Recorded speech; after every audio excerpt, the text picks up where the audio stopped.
Okay, so we are gonna be making peanut butter chocolate no bakes, and I feel like that's a pretty basic recipe that many people have possibly already made before, and it's something that a lot of you may already have the ingredients in your home. So I'm gonna go over how to make it, how I make it, and go over the ingredients, the measuring, and the utensils that you need to do so. So first we're gonna start, and I have my assistant here, Josephine. She's gonna help me with ingredients and getting everything together. We already started by getting all of our ingredients out, and I'm gonna go over them. I'm also gonna post the recipe so you'll have that as well. You need sugar, and for this recipe you need 2 cups of sugar. So, sugar? Okay, I put mine in a little bin, so I have my sugar here. The next thing you need is milk. We don't do a lot of dairy, so I actually am using oat milk, but you can use whatever type of milk that you like to use. And butter. And it says 8 tablespoons of butter, and that equals 1 stick. So 8 tablespoons is 1 stick of butter. And the next thing you need is cocoa powder, and it's unsweetened. So it's usually in something that looks like this, and it's powder inside, and it should say 100% cocoa on it. So you certainly need this. All right, and the next thing we need is oats. So big thing of oats here. You need 3 cups of that. And of course, you need peanut butter. I got the big guy because we use peanut butter a lot, so big thing of peanut butter. All right, also, you know what, one thing we did not get out is the vanilla extract. Do you want to get the vanilla out? I don't know where it is. Okay, so check in the fridge and check in the cupboard. And then the last thing is salt. If you don't have a big thing of salt, that's okay. You only need a pinch of it for this recipe. So I'm actually gonna take my salt out of my salt shaker because you only need a pinch of it. If you can't find it, I will find it later. All right, so the first thing that you need to do is line a baking sheet with wax paper or parchment paper.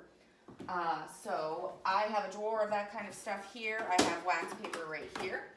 And a baking sheet is generally these square guys, okay? So you're gonna take one of these and you're gonna line it so that your no bakes don't stick on it. So we'll have that all ready to go. One thing that you are not going to do is bake these. These are no bakes, so you do not need to bake these at all. So oven stays off, but you do need your stove top. I have an electric stove top. Some of you may have a gas, which is where you can actually see the flames, and there is quite a difference with those. If you are not comfortable turning on your stove, make sure that you get somebody to help you do so. So I have my medium saucepan here. The first thing that we have to do is bring our sugar, milk, and butter and cocoa to a boil. So sugar, I need 2 cups of sugar. Josephine, can you measure 2 cups of sugar? All right, there's that. And then, so sugar and milk, and we need half a cup of, you need cups on, half a cup of milk. And when you measure liquid, you should always use a liquid measuring cup because there is a difference. When you have liquid, it moves around, and the best way to get it right to that line is to use a liquid measuring cup. And to make sure that you measure properly, you're gonna wanna set it on a flat surface, find the part that where you need it to go, and you pour to the half mark. All right, so I will put the milk in here, or my oat milk, in there. And then it says butter, and again, it's 8 tablespoons, which also equals 1 stick. And also really nice to know, in the future, we're going to be measuring butter a lot, and it is right there on this stick. So that'll be nice and easy. And Josephine's doing something that's actually really important. So I'm going to have her, the next cup of sugar that she does, I'm going to kind of show you what she's doing. So there's that. All right, so she made it look nice and level, and she's going to show you how to do that with the next cup. So put that in there. Okay, do you want to bring, here, we'll bring the sugar in view. All right, I'll hold it for you. Go ahead and scoop your sugar. Okay, this is granulated sugar, and the best way to measure it properly is to level it off. If you have a straight edge spatula, you can use that. Otherwise, the back end of a butter knife works really well. Go ahead. She's going back and forth with that, so it is perfectly flat and even. Go ahead and put that in there. And then I'm gonna move this back.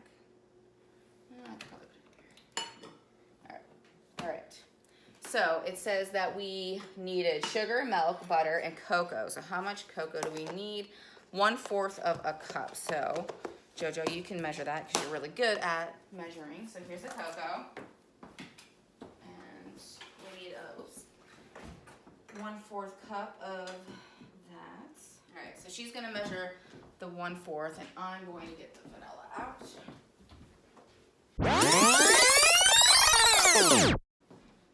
All right. Okay. So she leveled off the cocoa. Go ahead and put that in there. So it says, bring the sugar, milk, butter, and cocoa to a boil in a medium saucepan. Okay. And stir. The best thing to stir or to use to stir is a wooden spoon. So I would use this, and just if you want to take control of that, you can do that.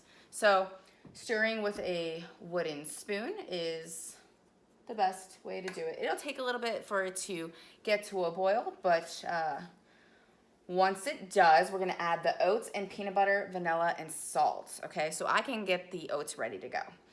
It says that we need 3 cups of oats. That's actually a lot of oats. So you're gonna need a good amount of oats to make this work. All right, 3 cups of this. So I'm gonna measure out 3 cups of oats and put them aside in a bowl until we need them. 3 cups of oats fills a small bowl almost the whole way. The other thing that we need is peanut butter. And peanut butter, as you know, is incredibly sticky. So what you need for peanut butter to get it out is a rubber scraper. A rubber scraper is a very important tool to have in your kitchen. It is my favorite tool because it's good for mixing, it's good for scooping, and it's good to make sure that you can get as many of the ingredients out of something as possible. And so for things like honey and peanut butter, I like to use, you can use a liquid measuring cup or a dry. I particularly like to use a dry. All right, so dry measuring cup. It says 1 cup of peanut butter. So while she's getting that going, it's getting there. I'm going to scoop the peanut butter out and get it in there. And as you can see, it's quite goopy. And you're gonna wanna push it down to make sure you get all the air bubbles out. Okay. No licking your fingers or anything like that. Make sure that your hands are clean. You washed your hands, obviously it's exceptionally important before you prepare anything. Okay, so I have my 1 cup of peanut butter ready to go. I'm gonna set it next to my oats. The other thing that it says I need is a tablespoon, which is the largest measuring spoon on your set of measuring spoons. It's the largest one, and you need a whole tablespoon of this to go in there. Okay, so we won't do that just yet because we're gonna do that when it gets closer. And then we only need a pinch of salt. So this is almost done. And you'll know something is bubbling because you'll start to see the, boiling when you start to see the bubbles. So we're not quite there yet. What do you think, Jojo? How long? I have no idea. It's okay not to know. It smells really good though. Yeah. It smells like buttery chocolate goodness, okay? And if you are allergic to peanuts, there are alternatives to doing this. I suggest using some type of butter. And what that means is if you can't use peanut butter, almond butter is a good replacement if you're not allergic to almonds. And probably the least allergic type of butter you can get is sunflower seed butter. And it does kind of taste like sunflower seeds, but if you like sunflower seeds, it's not bad at all. So it's a good alternative to use. So there are lots of other things out there that you can use in place of peanut butter, but I suggest using something butter to give it that creaminess, and it has a lot of fat in it. Good. What if you're allergic to chocolate? If you're allergic to chocolate, I would say don't make chocolate no bakes. What do you think? But isn't there like chocolate that you can use instead? There's a substitute for so many things, but I'm not sure what that one is. So that's still almost there. So I'm going to get a custard cup, or I call them a custard cup, out. And these are really good for small ingredients. So I like to use these to put small ingredients in to measure to make sure it is done right. I also like custard cups to use to crack my eggs in. So if there is a shell in it and I crack my egg in the big bowl, it doesn't ruin the whole recipe.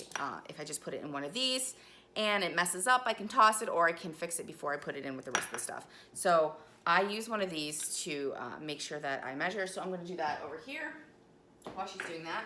And you need a tablespoon of vanilla, so I'm measuring that right here. Perfect. All right, so we are ready to go to put everything into the saucepan. What do you think? Is it rolling a little? Here, let's see. Oh yeah, so now there's like little bubbles coming up, so that means it's ready to go. So it says bring it to a boil, remove from heat, and then you're gonna add everything. Once you're done doing that, we're gonna set it on little tablespoons onto the wax paper or parchment paper, and you're gonna let it cool until it's room temperature, and that generally takes about 30 minutes. And you can refrigerate these in any type of airtight container or wrap it really good up to 3 days or so. So this is a recipe that you can have for about 3 days if you don't eat them all right away. So we'll see how that goes for us here. All right, so this is ready. Are you ready, JoJo, to help me out? Yeah. All right, so this is good to go. We're going to turn off the heat. I'm gonna have you pour in the oats.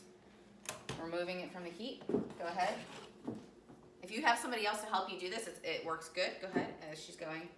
I'm gonna stir it. Whoop, that's all right, we'll clean up after. Go ahead, dump it all. All right, what's the next thing? It's over there with you need. Peanut butter? Sure, peanut butter. So as you can see, mixing it up.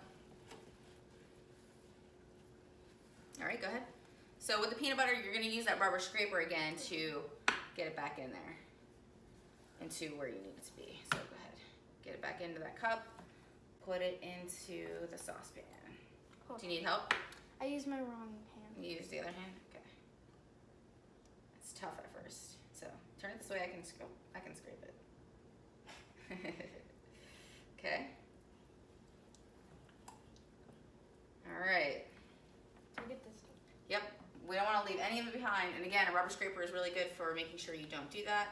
Scrape everything off. Okay, you want to put this in the sink? Sure. Okay. All right, looks like we got almost all the peanut butter we could. So what else are we missing? Vanilla extract. Okay, you want to pour the vanilla in? Smells good. Does smell good. But it tastes Vanilla smells really good, right, JoJo? But it does not taste good, so do not. It's very bitter. It's very bitter. It's very good in things, not good. So what's left? Salt? Yep, a pinch of salt. So you can go ahead and open up that shaker. Take out a nice big fat pinch. You can do it right over this. You can, if you can't get a big pinch, you can do 2 small pinches.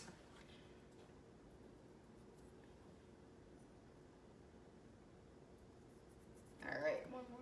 Yeah, do another one. It's hard to get. It's hard to get out of there, huh? Cool. Okay.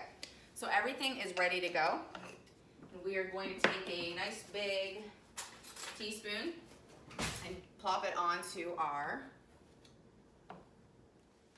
A couple tips for before you put your no bakes onto the wax paper or parchment paper is that you let it sit in your saucepan for about 5 to 10 minutes so it thickens up. If it still's not thick after about 5 to 10 minutes and it's too runny, you can add a little bit more of your rolled oats to thicken that up. Otherwise, you'll have little pancakes instead of actual no bakes. So it's always suggested to kind of cool it down first before you put it onto the wax paper. Wax paper.